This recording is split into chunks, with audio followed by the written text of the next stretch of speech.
Take 482,747. Action! Hey guys, I'm Josh Moody. Welcome to Strangle School. I got my buddy Mike here today and we're going to talk about some clock chokes. You heard me right? Clock chokes with an L in there. This first submission is going to look just like our slide choke would from the back.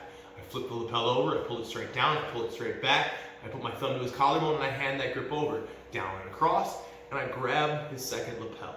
Okay? That's going to be your first grip. So I'm floating rib to floating rib. I've got a post that I can push with, and he can't drive into me too much. I grab his lapel, I pull it down, I pull it back. I sneak my thumb under his chin.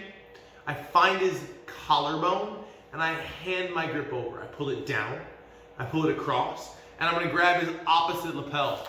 Now I'm going to begin to walk my legs in a circle around his body.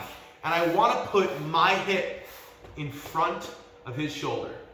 My hip goes in front of this shoulder and I drop it down to the floor.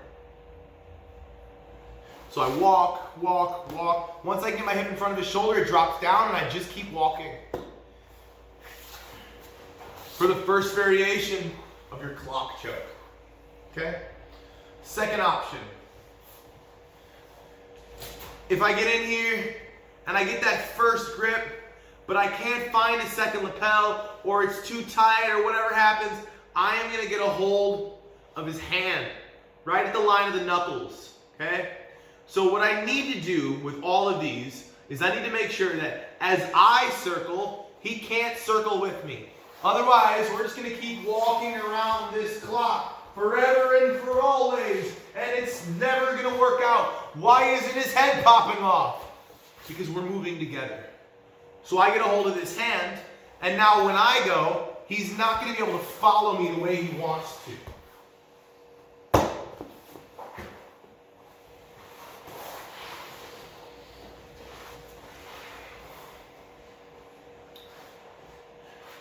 Your third option, floating rib to floating rib. I get a hold of that lapel, I pull it down, I pull it back.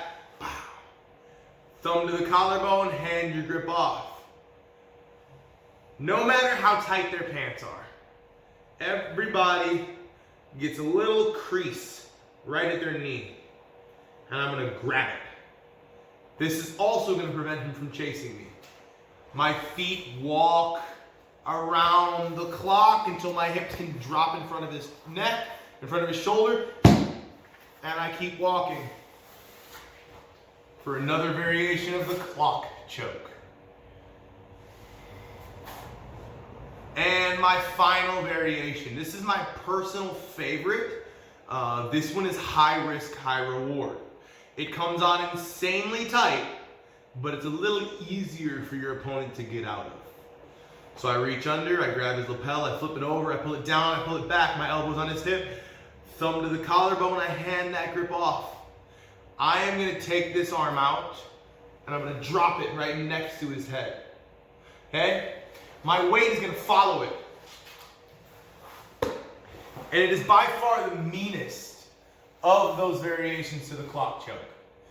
But if your partner can survive the initial onslaught, it's a lot easier for them to navigate out, and they end up trying to take your back. Okay? So this one is pretty high risk, but it's really high reward. It comes on insanely strong. Give each of these a shot, see which one fits into your arsenal. And thank you for watching Strangle School. Please like, comment, share, and subscribe. This time and every time, thank you for being here.